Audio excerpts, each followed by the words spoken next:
fam, good morning. Welcome back to the channel. Sweetie here, Sweetie baby, Sweetie mama, Sweetie special, Sweetie sprinkle, Sweetie spicy, Sweetie light. So you're welcome to a new video, a new sort of vlog. Today is the International Day of the Boy Child, and today is Frida River State at 37.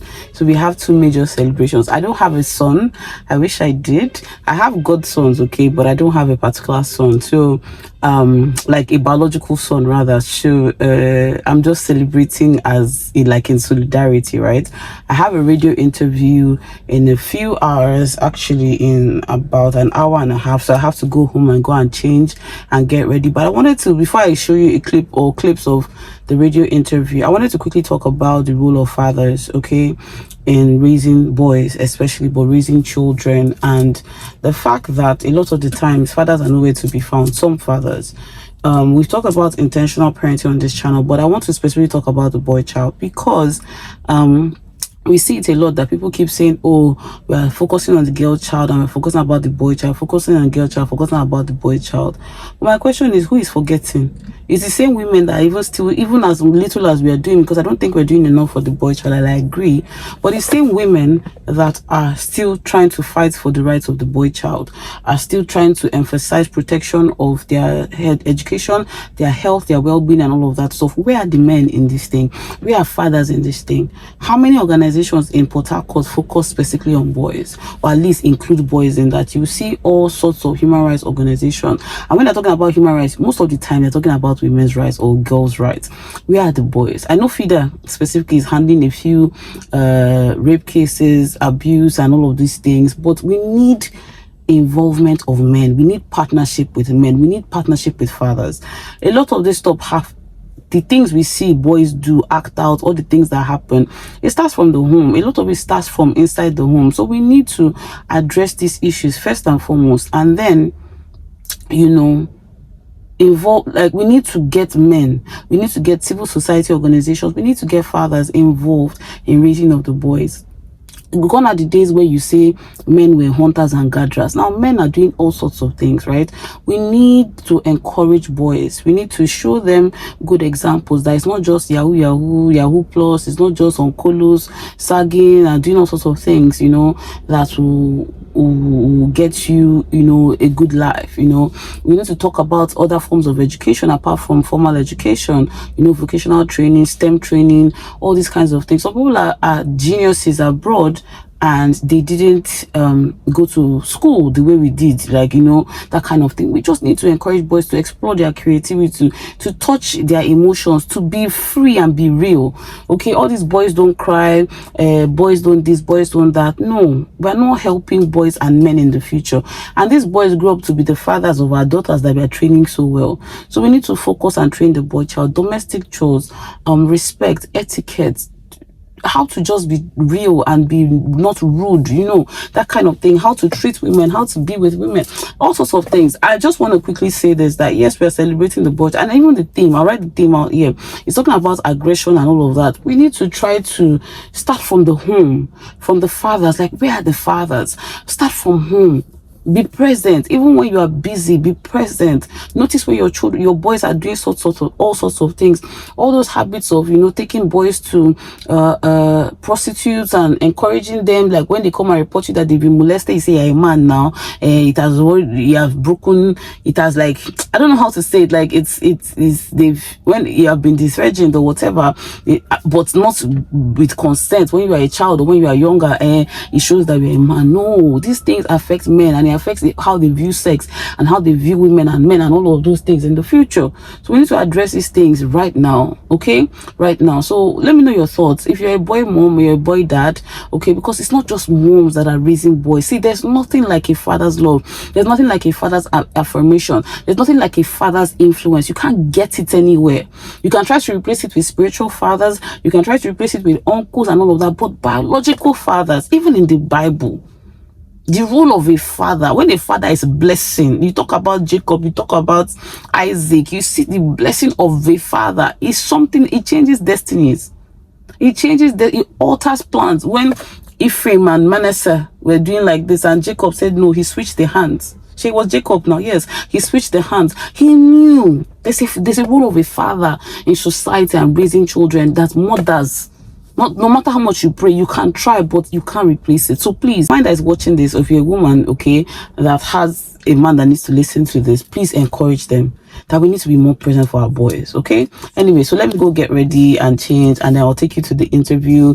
It's Wave FM 91.7. I wish I had extra notice. I would have told people to come tune in, some of my subscribers earlier, but they just told me last night I was going to do this, so I had to just I had 30 minutes to read up and prepare. But some of these things come naturally to me. Soti baby, Soti mama, Soti the law. I don't need to read too much. I already get the facts, right? Anyway, so come along with me and enjoy this radio interview, and we'll end the vlog after. Okay, bye. You go everywhere, you talk, then you try to get them positive role models. You get more men involved in the lives of children, in the lives of the boy child. As Sotoyin has said earlier, a lot of men are absent in the life of their children. They are fathers, but they are not fathers. They're at home, but they are not at home. So they need to change all of that. You need to change how you relate to a child. A boy is a child, no matter the skill. He must become an entrepreneur. Or whatever skill you have that will sell you, that will help you pay your bills. Because if you're saying, oh, you're waiting for the blue collar job, white collar job, you might not get it. And these young boys, as we have said, the pressure to have money is on them. It's on them. And I think to add to that too, it goes back to how society looks down on some of these jobs. When I was in school, I schooled abroad, so I had the opportunity to see that a lot of people were millionaires, but they were construction workers. They were carpenters. You need a plumber. Like, there's no, the way we say, this plumber, we look down on it. There's dignity in labor. So a lot of these boys, their only role model is Yahoo boys, is rappers, is how many people can be rappers? But if we change the narrative and show that every single job is important. People that pack dustbin and sewage, there's a way you package it that you will make millions and because people need these services. We need to leave white collar, blue collar, all those kind of jobs and focus on the other types of jobs, and even show that these jobs are important as well. So even if you finish school and you become a mechanic, as in there are mechanics that Toyota mechanics, Porsche mechanics, those people that are collecting every day beside mechanic, they are collecting 10,000, 50,000, 100. But some boys don't realize that this is a path that they can take. Running around in the market. A woman told me that she used boil and fish to train her children in university. But when you talk to boys about jobs like that, it's almost as if it's only a woman that can do some things like that. But there are many ways. The best chefs in the world are men.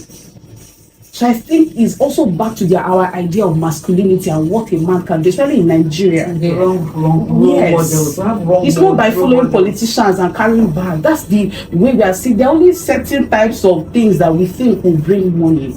But the honest labor is there as well. So if further education, if going to be an accountant or a lawyer is not working out, there are other routes, there are other ways, there are other paths. Other legitimate ways that you can actually yes. And then the women too should stop looking down on men, because some of these men too is ego. The boys is ego. I want to take my girl out. Let's be real. A lot of these young boys, they are.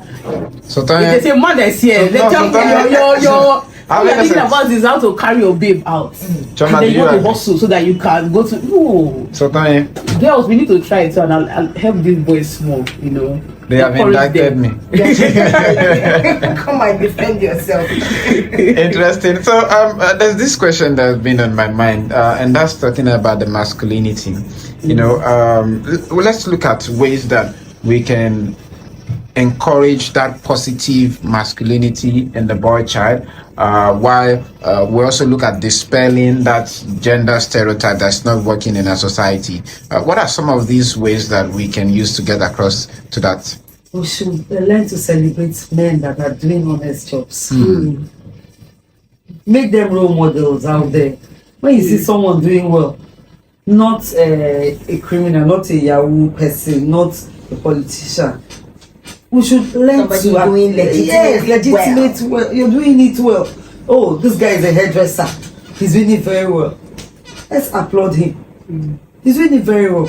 So whatever skill, whatever anybody has, let's try to let people know that look, all these ones are role models.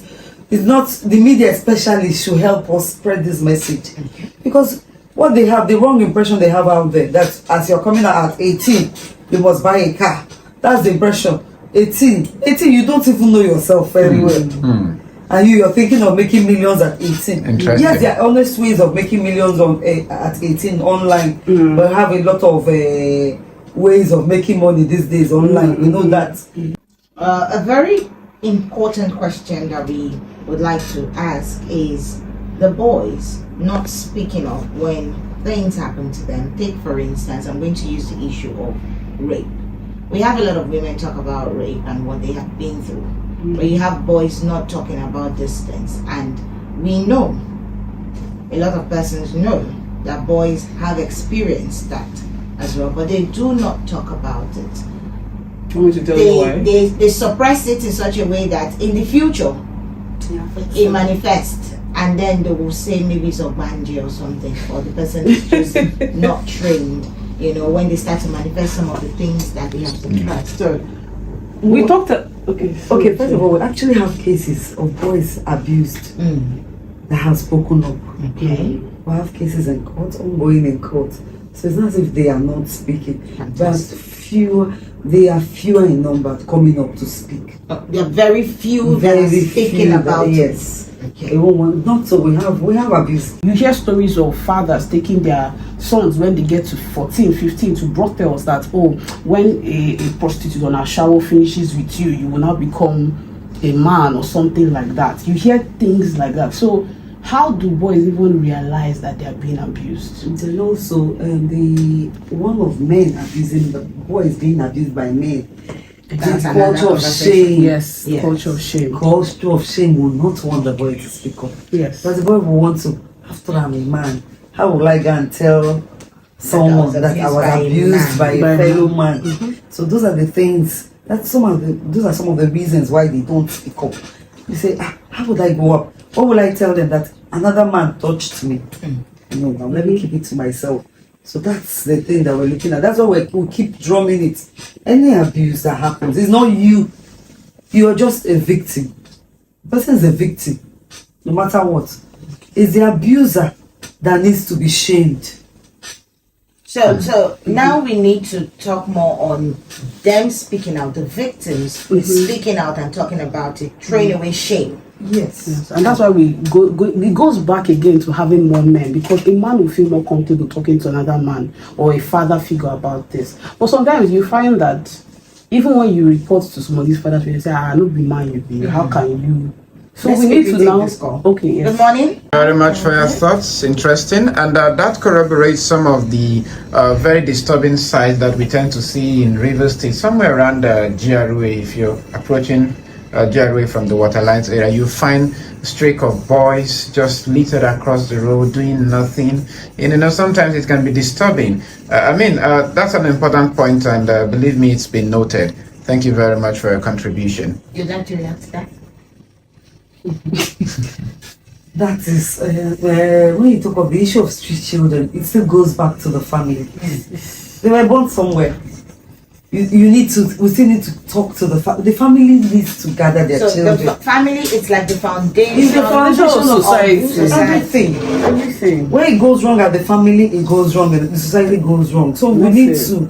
People having kids that they can't take care of. You send them out to go hawking. Then they get in contact with all these bad boys. Before you know it, they've joined some organization or something. You find them. Recently, was it? I think like 2 weeks ago, I saw a child. That boy shouldn't be anything. He should be about 8 or 9. And I asked him, "Where do you stay?" He said, "On the street." I said, "On the street? You live on the street?" He said, "Yeah, he lives on the street." I said, "Where are your parents?" He said, "Doesn't have parents." That's it. State branch at Data View Briggs, and we also have Sotoye Kelechi Umuzi, the Secretary Publicity Committee of FIDA. Yes, we have talked about the boy child, but now we want to talk about the uniqueness of the boy child. We have also talked about the International Day of the Boy Child and why it's important that we commemorate this day. And the theme for this year is actually very beautiful: Cool Boys Managing Anger and Aggression. that is what a lot of people are suffering in their homes. They might not come out to say, but they are suffering and experiencing that in their homes, where you have men with a lot of baggage as boys transferring aggression now that they are men on their family members. So looking at the theme and the fact that we talked about it, let's look at how we can change the narrative. How these boys, when they become men, they are not a replica of the men they grew up with. How can we change the narrative? Public, what to do, how to speak to other people, how to be very polite, because we have very rude boys out there. A lot of them are very, they don't know that you need to, what will I call it, how to treat a woman. You need to teach them. If you don't teach them, nobody will teach them. You go somewhere and you tell them, look, this, I don't want to say we're a weaker sex or anything, because I don't believe that women are weaker. But you just know that you need to protect a woman. And you're owned by a man that deals with a boy child is the only one I know of. So we're experiencing some sort of scarcity in that regard. Yes. Interesting. We don't have enough role models. Enough people. Well, as the conversation continues, we will open the phone lines and let you in on the conversation. If you have contributions and questions to ask, we have, like we said earlier, fantastic ladies in the studio to do justice. 0908 1855 966. We also have 09022917 0902. You know, the men, please create your own organization that champion boys' rights as well. Partner with people who are doing the work. And a lot of times when these conversations come up about the girl child, no, that's what I'm about to say now. They come on Twitter and say, oh, always the girl child, always bring their money, let us help. So that because everything we're doing, all the activism is logistics, it's going to schools, it's different things. Even when you pick a child from the street, think about accommodation, think about medical check, think about feeding that child, clothing that child. All is financial responsibility. So we need to actively participate if we want to say that we want to make a change. It's not just by speaking. Not just by speaking, we need to be active in making that change. Thank you so much to Adata B.O. Briggs, the chairperson, FIDA Nigeria River State Branch. And also thank you, Sotoye Kelechi Muzi, Secretary Publicity Committee. Thank you so much. Why is nobody saying thank you to me? Thank you. Happy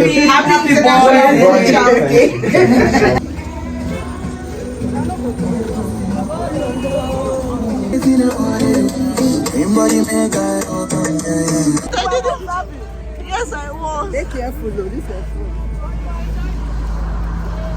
Are you good?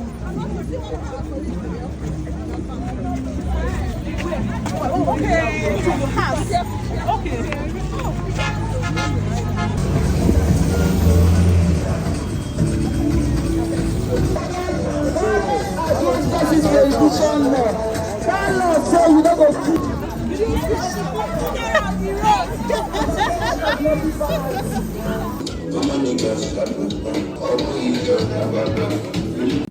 So there you have it, fam. I've brought you along with me to a glimpse of my work life, part of my work life. This is not all I do. But yeah, International Day of the Boy Child was a success. My husband even accused me of not celebrating him. But yeah, I wanted to say something quickly. Even in the celebration of the International Day of the Boy Child, how many fathers did I see posting their sons? It was mothers posting their sons, talking about their sons, I love you and all of that. Please, fathers, you need active participation in the raising of these kids, in training these kids, in being a part of their life and their destinies and everything, their growth. So yeah, like I was saying, if you want to see any growth, if you want to see any change, it has to be men, okay? Not just men, but a collaboration of men and women, but men have to be at the forefront of this change. Even when we talk about the girl child, women's rights, we need male allies and participation. You know, your finances, where you want to donate, when you want to partner with a charity, all people that do their birthdays and go to orphanages, you can also, you know, donate your support and finances to organizations like FIDA, because it's an NGO, okay, meaning that it is self-funded, and it is funded also by, you know, grants and loans, not loans, grants and support from people, okay, like you and I. So yeah, I hope you enjoyed this vlog. Walking to the market was so much fun. Okay, this is like the third time I've done it, working from my office. That's the town, OGRA. not OGI, a bank road to all the way to my home market, and it was enlightening. A lot of people learned a lot of things. We're able to share flyers, free legal clinic, and all of that. But anyway, I hope you enjoyed this vlog. I enjoyed, a different kind of vlog. I hope you enjoyed the radio interview. You check my Instagram, follow me on Instagram. The entire interview is there. I went live on Instagram, so the entire thing is there. What is here is just clips and bits and bobs and everything. And I'll see you in my next video. Don't forget to give me a thumbs up, like this video, subscribe, and share. Love you guys so much. Mwah. Bye.